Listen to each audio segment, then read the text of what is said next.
If you're thinking about downsizing in Walnut Creek, there may be one big question on your mind. Should you sell your home or should you rent it? Now, the answer may not be what you think, and it could affect your retirement for decades.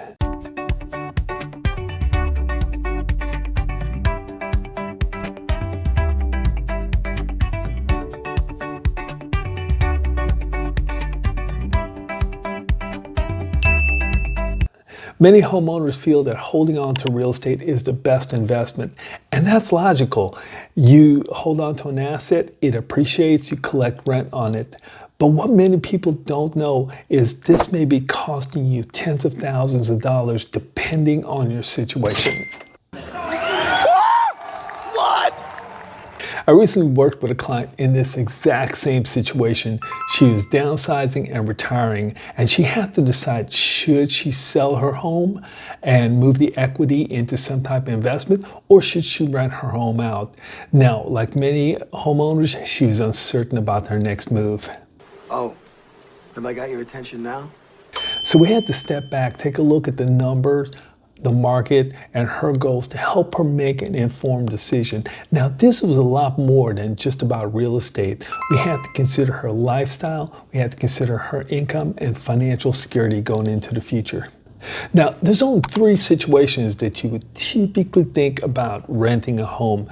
Number 1, if you need the income or this was your business. Number 2, if you anticipated that the home would sell for a lot more at a very short period of time in the future. And number 3, if you needed to diversify your investment portfolio, whether it be for risk management or tax purposes. So here's where things become interesting. Now, most people feel that the real estate market is a much better investment over long term than the stock market, but that's not always the case. Oh. So let's get down to the nitty gritty here a little bit. Let's consider whether you should hold on to your home and rent it or sell your home. Now, let's take a look what's happened historically here in the city of Concord and Walnut Creek. Now, we're going to look at these 2 cities simply because they're reflective of the entire East Bay. Let's take a look at Concord first. Now, in 2005, we actually saw homes selling for over $617,000 on average. In 2025, we're seeing homes that are $864,000. That's almost a 40% increase. And annually, that's 1.7% annually compounded. Now, if we jump over to Walnut Creek, we see that it's in 2005, homes are selling for about $977,000, and they've jumped up over 1.6 million in 2025. Now, that's about a 64% increase, and that's about a 2.5% increase annually compounded. Now, let's compare that to the stock market, okay? Now, again, remember what we're looking at the slide right here, and we're looking at real estate. Let's consider what the stock market's doing. Let's pop this new slide up here. Now, we're looking at the S&P 500 and also the Dow Jones Industrial Average. So the more aggressive mid-cap and also the blue chip stocks, the larger ones that move a little bit slower but offer a lot more security. One of the things we're looking at is that in 2005, Dow Jones was about 11,000. Now it's roughly about 46,000. That's actually a 316% increase.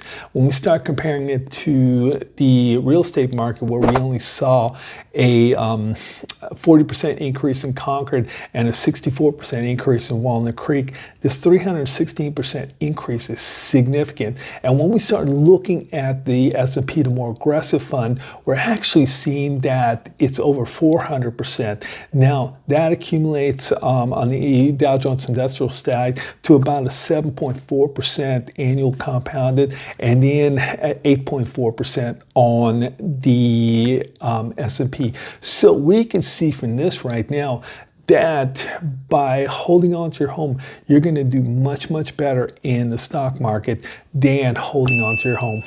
Okay. So let's continue. Pop the next slide up here. Now we're actually looking at a home that's worth about $800,000 right now. Now, if based on what's happened in the last 20 years, if we were to hold on to that home and hold on to it for the next 20 years, that home is going to be worth about $1.12 million in 2046. Now, let's consider the stock market.